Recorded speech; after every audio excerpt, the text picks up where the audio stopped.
Hi, everybody. Welcome. This is a very special first episode because I have here with me today Dr. Laura Markham, my mentor and the founder of Peaceful Parenting. We're going to talk about what peaceful parenting is and how you can begin to use it in your family today. Hi, I'm Diana Yoakley. I'm a peaceful parenting coach and mom of three, and I'm here to support you in putting the delight back into parenting. Welcome, everybody. Thanks for joining us today. I'm so delighted to have a special guest on the podcast today. I'm here with Dr. Laura Markham, the author of Peaceful Parent, Happy Kids, Peaceful Parent, Happy Siblings, and she also has a workbook. Welcome, Laura. So glad to have you here today. Hi, Diana. I'm glad to be with you. Yeah, I'm so excited that we're going to be talking about really a framework for parenting that you founded based on research, science, your own really parenting experience. I'd love for you to share with us a little bit about how you got started in this work and why you do the work today. Okay.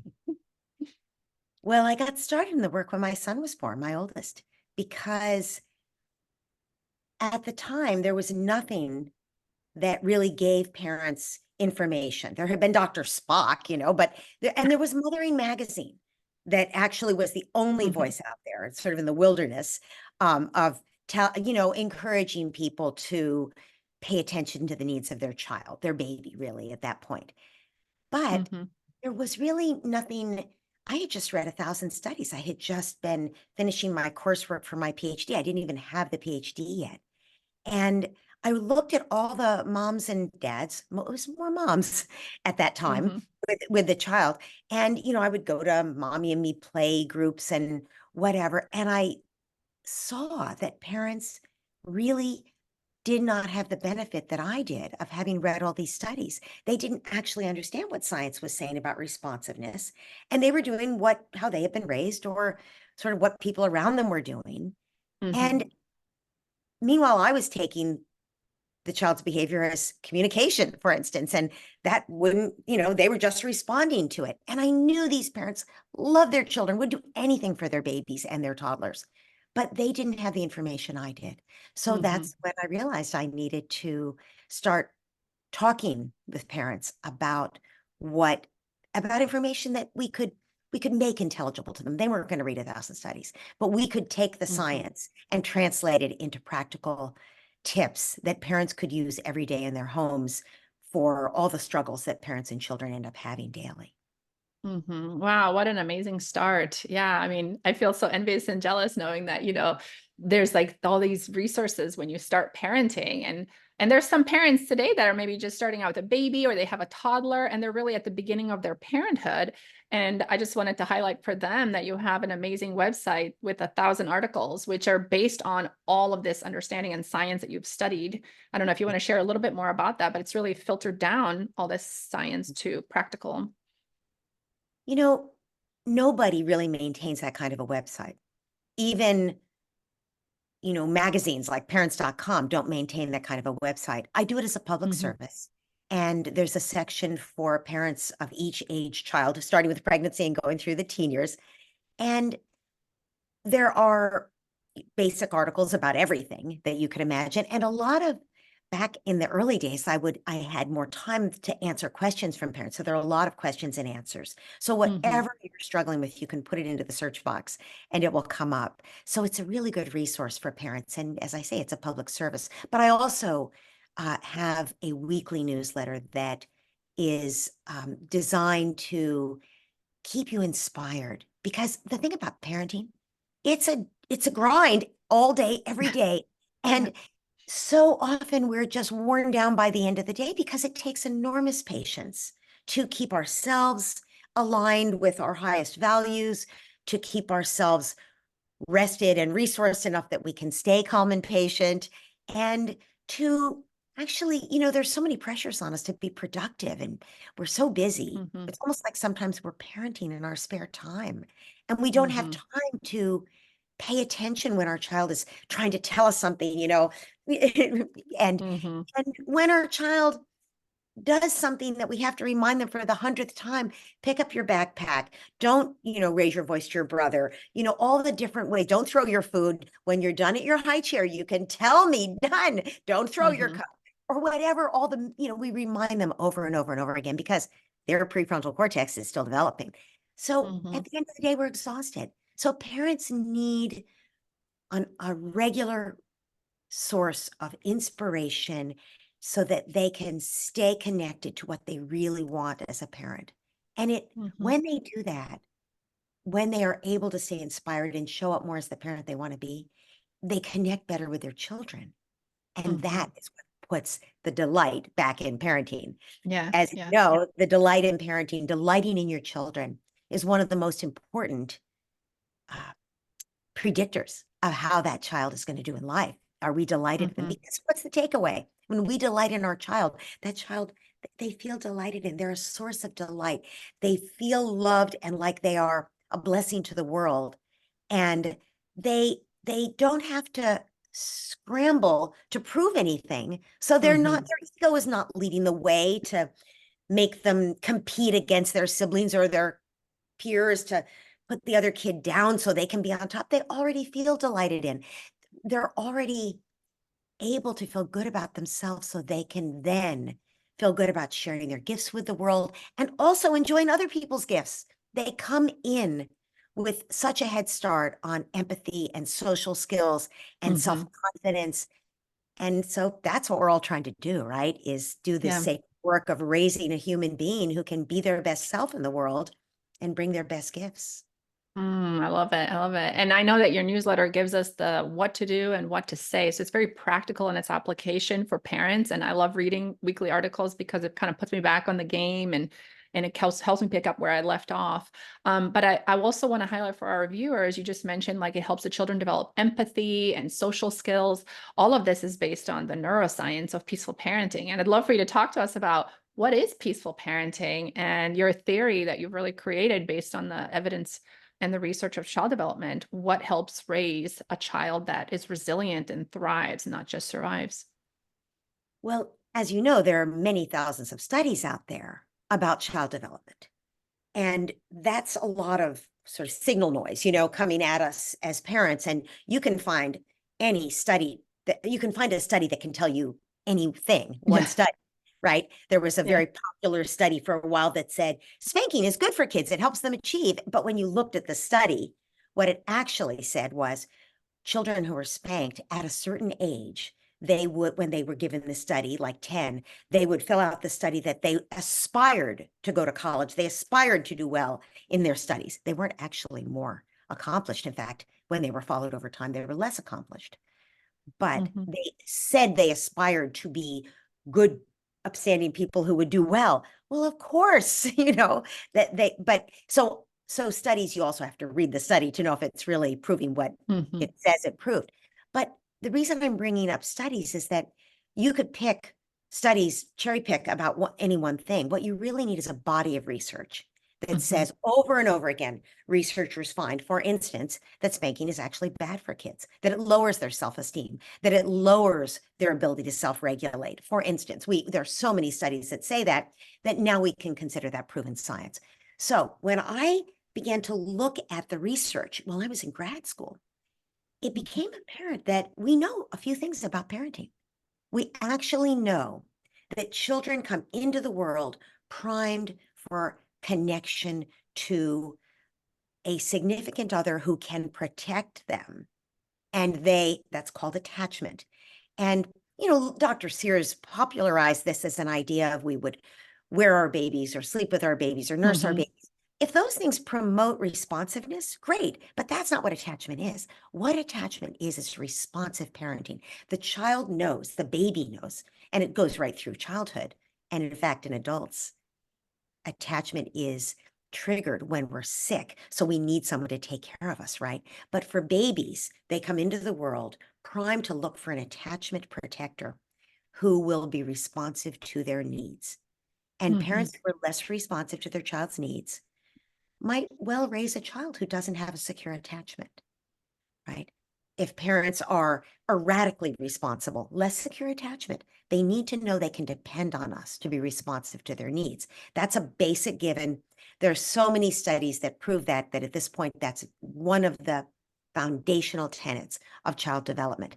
So, okay, so we know that. We know it's all about the connection between the parent and child, and that connection needs to be about the parent responding to the child's needs, which sort of means that you need to see what those child's needs are, because every child's different, right? Not sort of, it means, it implies that it's very clear. You have to know who that child is.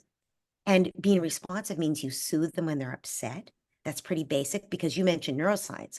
When humans are upset, they can't think well. They're in fight, flight, or freeze. A baby is screaming for help, or they're shut down, like frozen, because there might be a tiger near. Seriously, our genes are from the Stone Age. They don't evolve Yeah. very. And so babies in fight, flight, or freeze, right? They're not able to think and learn or digest well. Their immune systems Immune don't. system. Yeah. So the Everything. neuroscience of parenting is start by responding to your child's needs, soothing them when they're upset, see what those unique needs are, right? Dan Siegel talks about the child needs to feel seen, they need to be soothed, they need to be secure. All of those S's are lining up to a specific thing that all babies need, no matter who that unique child is. The child can be neurodivergent, the child could be, highly sensitive, anything. And that child will need to be seen, will need to be soothed, or they do not come out securely attached to the parent. So that's sort of the basic foundation of peaceful parenting, is that it's not a set of strategies. It's about the relationship. It's all about connection. But when that's your basis, what do we have to do to make that work? You realize, as you see parents and children interact, that we can't connect with the child if we're in a tizzy ourselves, if we're running around like a crazy person trying to get a million things done, if we're beating up on ourselves, if we just screamed at our 3-year-old, we are not in a position. First of all, we're not connecting. We're not in a position even to do a repair. And by the way, everyone, 3-year-olds can be a handful. Everyone has at some point lost it with their 3-year-old. Understood. We can make a repair, but you can't make a repair until you calm yourself down, take that breath, get aligned with your own higher values, and reconnect with your child. But remember, to do that, if you've just lost it with your 3-year-old, you're beating yourself up usually. You can't do it. You can't do better when you're feeling worse. So what does that mean? We have to have self-compassion. In all my many years of work, what I observed in parents is they had to first forgive themselves for exploding at the kid, and remind themselves that it makes sense that they exploded. They're under so much pressure. Everyone loses it sometimes. They can do better next time. They're not going to beat up on themselves. They're going to give themselves more support. They're going to get a better night's sleep. They're going to not doom scroll tonight. They're going to go to sleep on time. They're going to take better care of them, give themselves more support.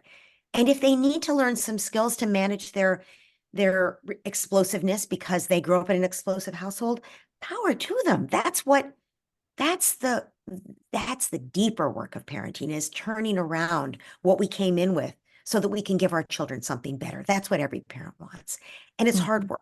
So what does that mean the parent has to do?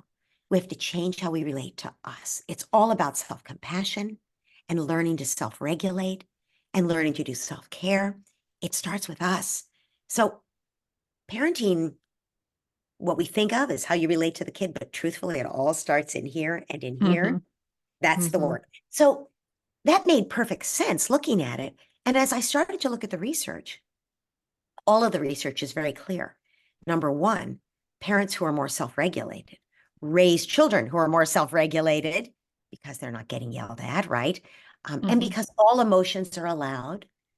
And we'll get to that in a minute when we talk about coaching. But basically, parents who are self-regulated raise kids who are healthier, because the parents can do a better job showing up and connecting, and also because they can coach it, which, as I said, we'll get to. So all the research is very clear about parents self-regulating, but we know to self-regulate, it doesn't help to beat yourself up. You have to give yourself support. And then, lo and behold, Kristin Neff came along and said, guess what? I've been talking about it as unconditional love for yourself. And as a longtime meditator, meditation creates self-acceptance. And so I've been talking about it in those terms. And Kristin Neff said, let's call it self-compassion. And I thought, what a great name for it. And she did an enormous amount of research and pulled in a lot of research that other people had done about how self-compassion is so foundational for self-acceptance. And that's a short leap from there then to self-regulation and to being a better parent. So what I've done is I've put together the chain of studies that gets you Mhm. from self-compassion to better parenting. That's what's all there in the research.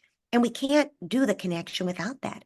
We can't be the humans we want to be. So the great news on that is, in addition to connection, putting the delight back in parenting for us, so there's something in it for us, not just the kid. When we do this hard work on ourselves, heal our own triggers, change the way Mhm. we relate, we're happier people. We're not just better parents. We're happier people long after our kids are grown. So our children, Mhm. we do hard work we wouldn't have the courage to do without our children. Our children give us, because Mhm. we love them so much and we do anything for them, they give us the incentive to do this hard work.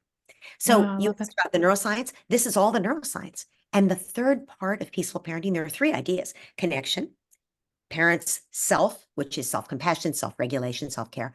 And the final one is coaching. So what the research has always shown is that parents who are punitive, authority driven, basically, harsh, does not work for kids. Gives kids anger management problems. Kids rebel early if they're strong-willed. They can be cowed and never think for themselves. There are all kinds of things that are bad about it, and including it makes them more susceptible to the peer group. There's all kinds of things that are bad about, I mentioned spanking, but even about any kind of authority-based parenting, basically. But if you swing in the other direction and you go for a permissive, your expectations aren't high enough. And you're basically trying to keep your kid from getting upset. So kids learn Mhm. that emotions are not safe. They become more anxious. The research shows that kids who are permissively raised often don't learn self-discipline because they're not asked to. And they also don't necessarily, they're not healthy emotionally because they become more anxious. So permissive parenting doesn't work. The long time, and I mean 5 decades, 6 decades now worth of research on this, Mhm. they called this authoritative parenting. And basically what it is parents who have high expectations, but instead of yelling at the child to meet them or being harsh to get Mhm. the punishing the child, they uphold them. Unlike permissive parents, they uphold the expectations, but they give the child support to meet those expectations. That's authoritative parenting. So that's well established in the research.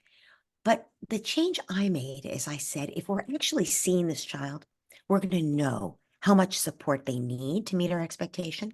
And sometimes that expectation doesn't work. We're not being permissive, but we're noticing we have a neurodivergent child. They can only handle so much stimulation. There's Mhm. no amount of support you can give that child to meet this expectation, whatever, going out to dinner at the crowded restaurant when they've already had a full day sightseeing as Yeah. their grandma, there's no way you can get them to meet that expectation as a neurodivergent child. You have to lower that expectation and give them support to meet that, right? We're going to have a quiet dinner at home or whatever it is. So the point is, this is not permissive parenting, but if we're really seeing that child and we're really responding to that unique child's needs, we're going to know better.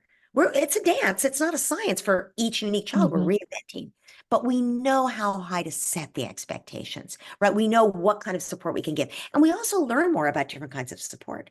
We learn, for instance, that children can meet our expectations better if they're more able to manage their emotions, to calm themselves down, to have fewer upsets, to not get as upset when they get upset. Those are three parts of being upset, right? Don't get as upset, calm down faster, don't get upset as often. That's what we're always looking at Mhm. with upsets. And guess what? Children who are emotion coached by their parents are able to self-regulate earlier so they meet your expectations more. So we've learned that not only do we change our expectations a little bit based on the child, but also we give support in better ways that our children can meet our expectations better, because punitive parenting doesn't really help them meet it better. In fact, the research shows that clearly. So what helps them? More support. So one really important source of support is emotion coaching. And what emotion Mhm. coaching is, in a nutshell, is we accept all emotions and we limit behavior. No, you can't hit your brother. I see how mad you are. Tell your brother in words what you need. And we're there to support them and teach them skills. And if we had said, don't be mad at your brother, that wouldn't help, right? If we said, don't you raise your voice to me. Now, that seems like an obvious thing. Don't raise your voice to me. But we're basically telling the child their anger is not welcome. If instead we say, you are really mad, you're raising your voice. It's so loud, it's hard for me to hear what you're saying, but I want to hear.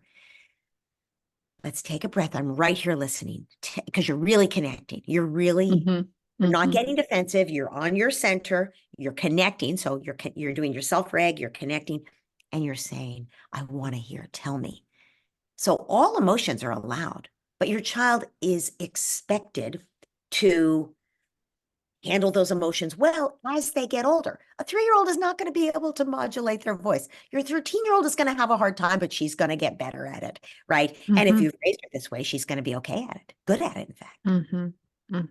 So I those are love the that. three Yeah. parts of it. And that's all the neuroscience. In a nutshell, it's all based on research, but these are the three most important.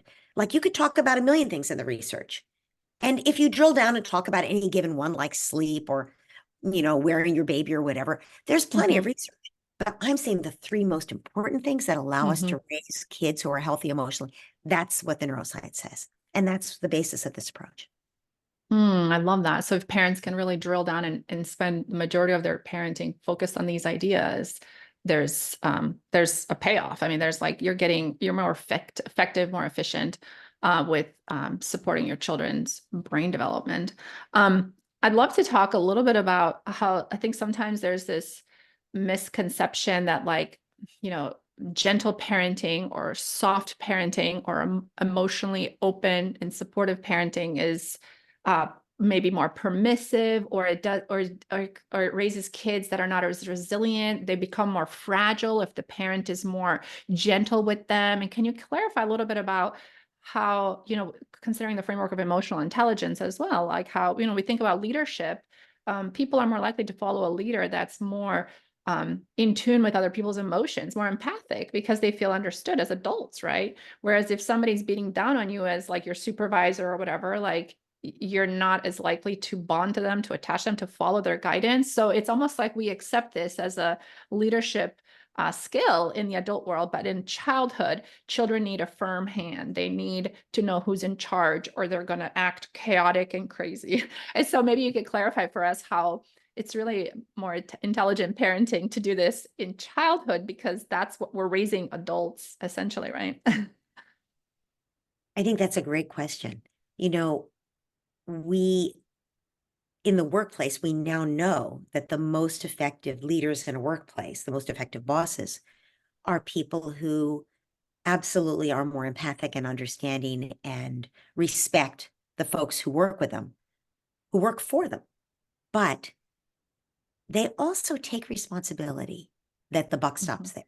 They're not people who say, oh, my subordinate did that, so I'm not responsible, right? The buck stops there. And it's the same with children. Parents actually are in charge in their homes. Kids know that. Kids actually want that. Kids are aware that it's a scary, big world from a pretty early age. As I say, they're designed as babies to want you to take care of them. They're scared when they're not taken care of, when they're left alone, right? If you leave a toddler in a crowd and they can't see, or even if you're on a park bench at the playground and you see your friend at the next park bench and you move over, all the research, there are studies on this that they show the toddler's like, where's daddy? Where's mommy? And they're looking. And it's better if you go to your child and you say, I am going over there. See, Mrs. So-and-so, I'm going over there. And you go to sit down over there and your toddler's like, okay, I know where she is.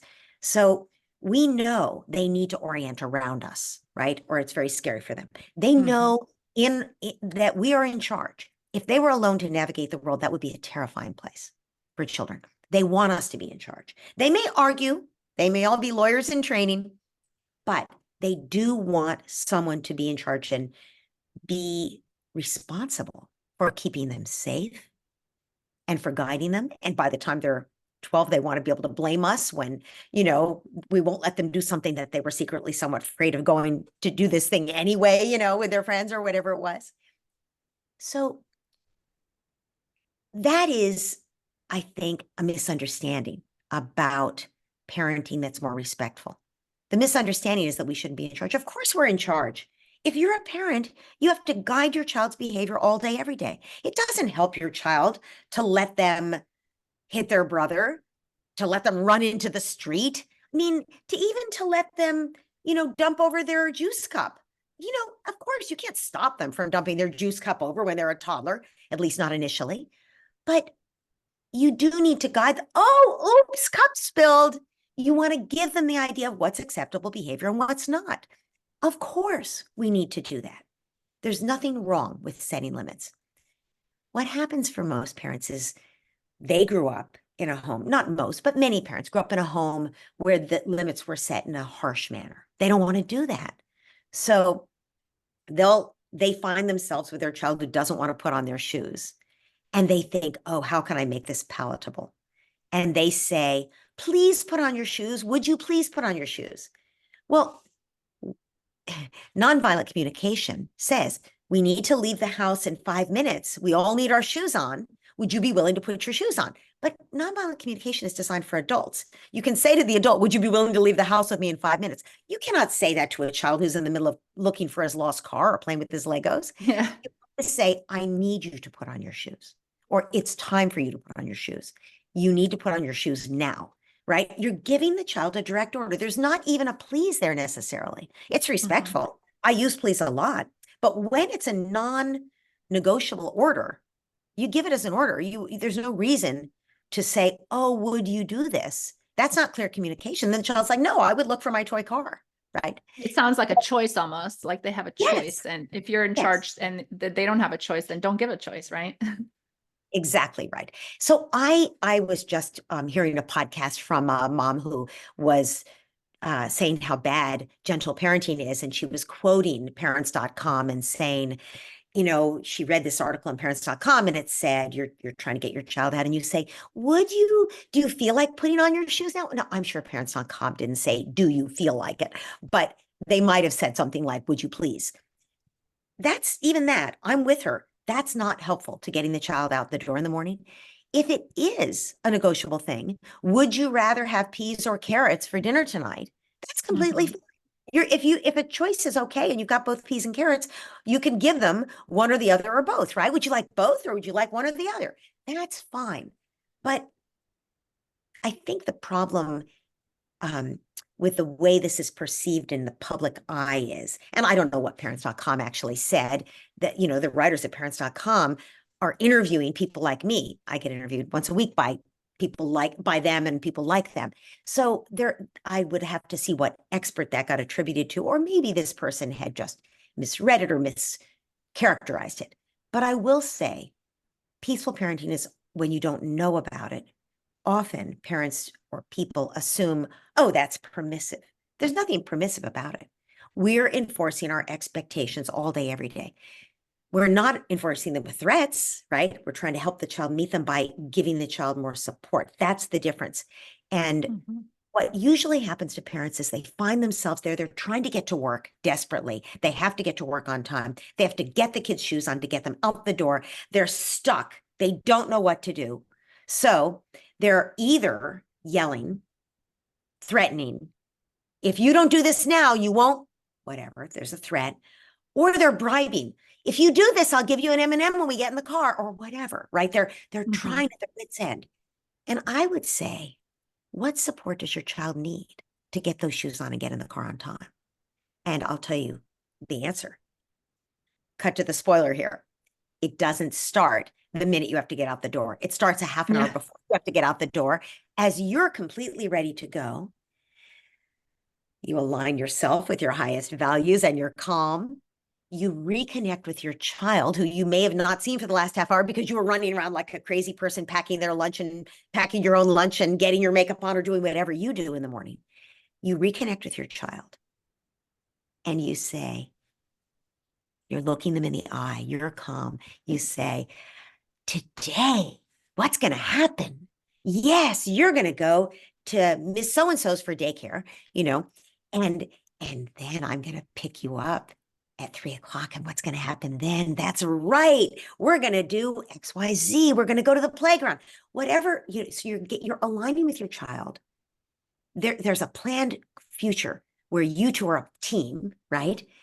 In this day that you're about to do, they see that, they don't have a prefrontal cortex that can plan and that can see events lining up. You're actually helping their brain develop by doing this, but you're also giving them something to look forward to where they're in alignment with you, right? You're reconnecting. And you might be saying, oh, you're having such a great time with the Lego. And now it's time to go. What do you need to do before we go? Anything, and they're like, my car, I have to bring my car, right? You're like, okay, let's find the car. Now, if you can't find the car, better to know that now, 20 minutes before you have to leave the house, so they can have their meltdown about no car. And you can navigate that. And then you're getting the shoes on 15 minutes before you leave the house, right? And if the kid is deciding, if the kid is like, no shoes, no shoes. Now, maybe they're like my daughter was, and they have sensory issues enough that they don't want to put those shoes on because it bothers their feet, right? Maybe they're just hot right now. And the idea of, they don't know it's snowing outside, or if they don't, they're not really registering that there's going to be a climate change any minute when they go out. So maybe you bring the shoes with you to the car if that's what it takes. There's all kinds of think outside the box options. But usually what I would say 80% of the time, what parents find out is when they're calm and they reconnect with their child, there's no problem getting the shoes on. They say things like, and let me tell you about the playground when we go. There's going to be a slide. Are you going to go up the slide here? Oh, wait a minute. This shoe wants to go up the slide. Do you hear it? Do you hear it? Oh, see that? Is this the left shoe or the right shoe? Oh, let's put it on this foot. Oh, and the couch like, no, you're not quite there. Your connection hasn't quite gotten you there. And so you take the shoe and you say, Joey doesn't want the shoe on. Oh no, he wants it up the side here. Let's put it on your ear. And the kid's like, that is silly. It goes on my foot. And then they let you put it on the foot. So parents will say, I can't do that in the morning. I'm not creative enough. I hear you. That's why you go to bed early enough. You can get up early enough. You've had your coffee. You're in a calmer mood, because then you have access to your thinking brain. When you're in fight, flight, or freeze, when you're triggered, you're late, everything is wrong. You're feeling like a victim. There's no way you can think creatively, of course. But when you're in a good place, you can use this instead of this being a crisis every morning. You're using it as an opportunity to build a closer relationship. And every day, it gets easier to get your kid to get their shoes on and get out the door, because you've built a better relationship every single day by doing this.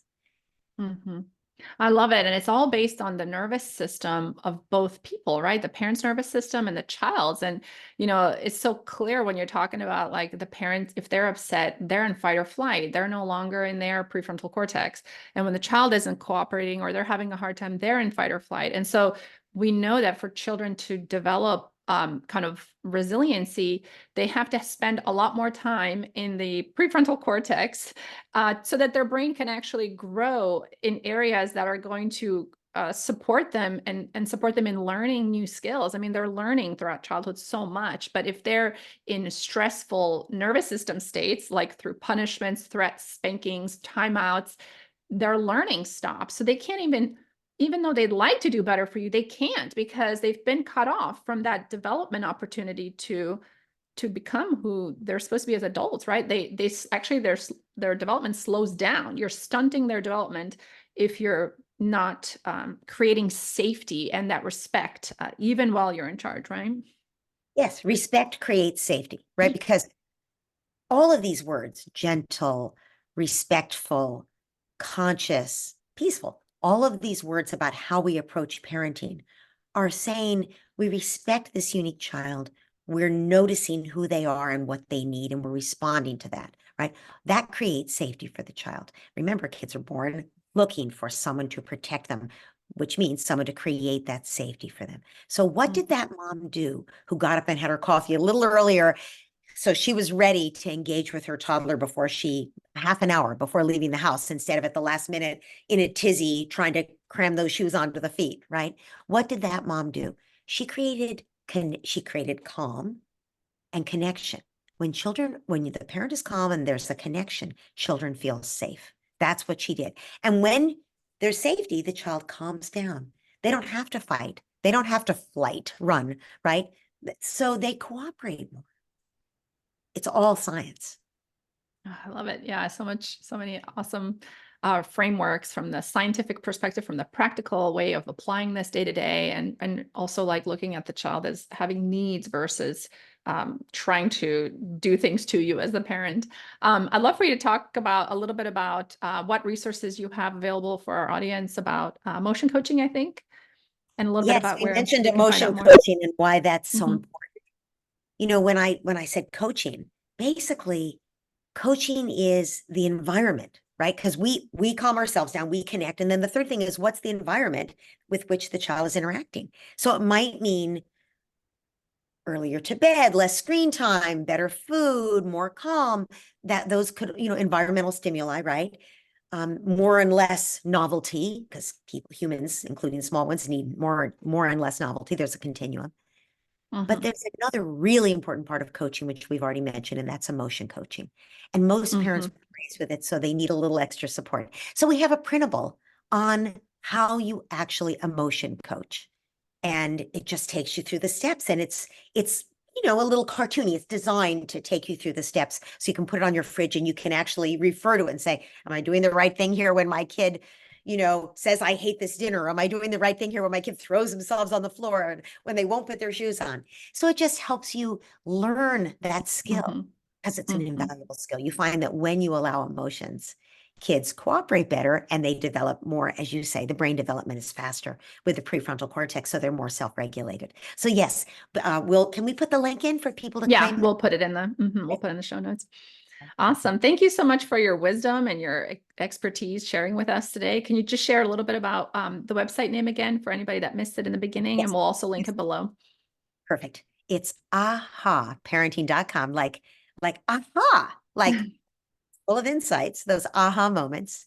But I will add that soon it's going to be changing to Peaceful Parent Happy Kids, because that is the name of my book. It's the name of my signature course, which is um, it's a support for parents, a 12-week sort of boot camp for parents, which is a very fun boot camp that helps you, whatever's going on in your home, it helps you apply these practical strategies to use peaceful parenting to solve whatever problems are going on with every age child. So Peaceful Parent Happy Kids is the name of my books, and it's also going to be the name of the website, peacefulparenthappykids.com.